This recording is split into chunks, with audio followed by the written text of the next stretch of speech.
Thacia was coming back together before Valon's eyes, a video of a house fire run backward.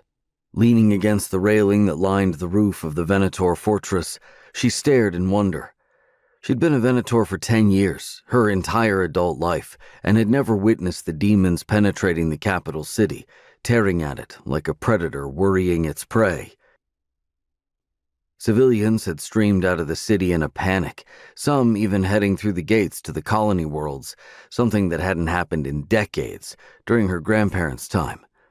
She hadn't witnessed it herself, of course.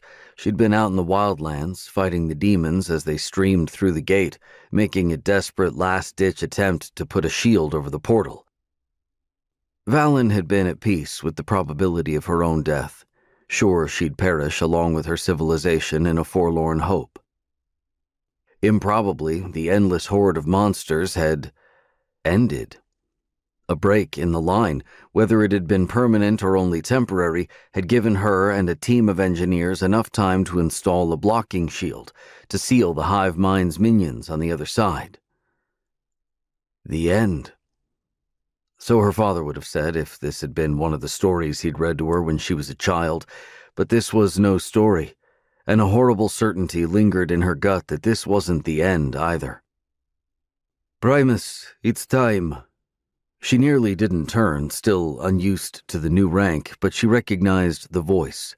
Prefect Marcos was a tall, handsome man with patrician features and a close-cropped black beard, his uniform pressed and spotless in a way she could never match, no matter how much time and effort she put into her preparations. Valon made a face. "Do I have to do this, sir?" It was much closer to a whine than she would have liked. Marcos tisked, shaking his head. "You're a Venator, and the Primus," he cocked an eyebrow, "the youngest Primus in the history of the service, so don't make me look bad for promoting you. This is your duty, no matter how unpleasant you may find it." "Yes, sir." Valon sighed, then fell into step with the man. The rooftop landing pad was large enough for a dozen of the air cars, but the prefect's was the only one present, painted a deep red in recognition of his rank and importance.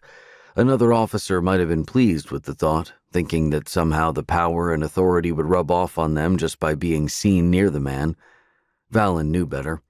Power and authority meant responsibility, and she already had enough of that.